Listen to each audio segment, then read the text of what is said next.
S'il était encore vivant, Etienne Tshisekedi Mulumba, père biologique du président Félix-Antoine Tshisekedi Tshilombo, aurait totalisé 90 ans ce mercredi 14 décembre 2022. D'ailleurs, de son vivant, son parti politique lutte tenait toujours ses congrès le 14 décembre. Né à Luluabour, aujourd'hui Kananga, chef-lieu de la province du Kasaï central, le 14 décembre 1932, feu Etienne Tshisekedi Mulumba était une grande figure de la politique congolaise.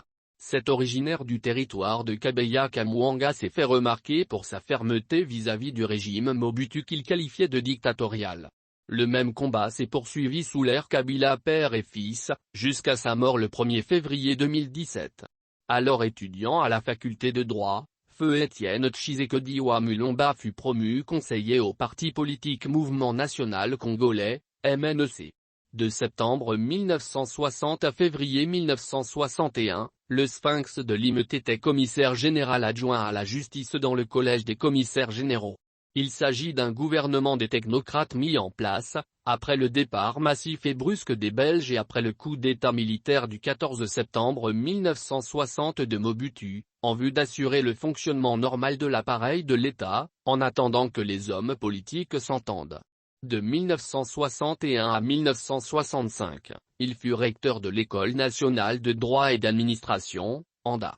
Le Lidé Maximo fut, en 1964, commissaire aux comptes à la Banque nationale du Congo, BCC. De 1965 à 1968, il fut élu député national, Panakobar-Konako, dans la circonscription électorale de Kabinda. Il fut également ministre de l'Intérieur, ministre de la Justice, ministre d'État chargé du plan, de la recherche scientifique, de l'aménagement du territoire et de la coordination de la planification. La divergence entre feu Etienne Tshisekedi Mulumba et le président Joseph Mobutu a été constatée le 4 juin 1969 quand le guide a ordonné notamment le massacre des étudiants de l'Ovanium. Etienne Tshisekedi fut écarté définitivement du gouvernement. Pour l'éloigner des actions politiques, le président Mobutu nomme Etienne Tshisekedi ambassadeur au Maroc. Il fut aussi membre du conseil d'administration de l'UNASAC, Université nationale du Zaïre, et président du conseil d'administration de la compagnie Air Zaïre. Élu, puis plusieurs fois réélu, président de la section zaïroise de l'Association internationale des parlementaires de langue française EPLF. Feu Etienne Tshisekedi a participé à plusieurs conférences internationales et effectué plusieurs voyages à travers le monde. Europe, USA, Canada, Japon, Corée, Chine, pays africains. D'une manière générale, de 1979 à 1999, la vie d'Etienne Tshisekedi Mulumba a été faite d'arrestations, de tortures, brimades, pression, bannissement, relégation et d'assignation à résidence. Cette situation a été vécue avec son épouse, ses enfants, dont le chef de l'État Félix-Antoine Tshisekedi, ainsi que plusieurs de ses amis politiques. Le leader charismatique de l'opposition fut co-signataire de la lettre au président Mobutu, dénonçant les violations des droits de l'homme à l'occasion des massacres des creuseurs artisanaux à Katekele, au Kasaï oriental. Mais aussi, co-signataire de la lettre ouverte au président Mobutu, lettre signée par 13 parlementaires et pour laquelle ses amis et lui-même ont été arrêtés, déchus de leur mandat parlementaire et jetés en prison. Etienne Tshisekedi fut emprisonné à Kisangani d'abord, dans la province orientale, puis relégué dans son territoire d'origine de Kabeya-Kamwanga, dans la province du Kasai oriental. Le 15 février 1982, Etienne Tshisekedi Mulumba décida, avec ses collègues, de procéder à la création de l'Union pour la démocratie et le progrès social, UD.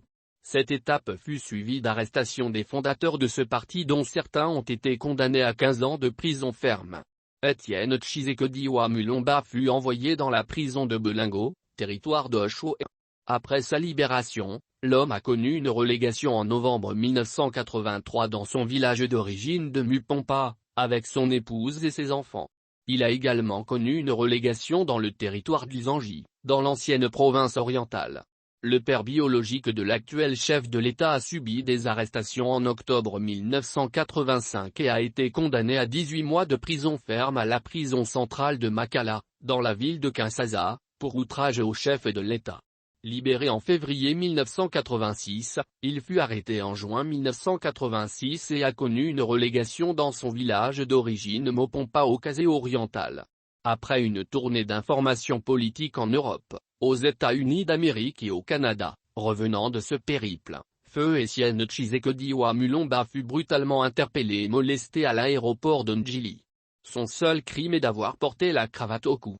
Le 17 janvier 1988, il a, une fois de plus, connu une arrestation et une détention à la prison centrale de Makala pour avoir organisé et animé un meeting au pont Kasavubu, dans la ville de Kinshasa, en commémoration du 27e anniversaire de l'assassinat du Premier ministre congolais Patrice Emery Lumumba.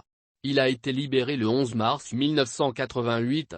Un mois après sa libération, le Sphinx fut relégué, le 8 avril 1988, à Dingu d'abord, à Monga ensuite, dans la province orientale où il s'est retrouvé, pendant 5 mois, totalement coupé du monde.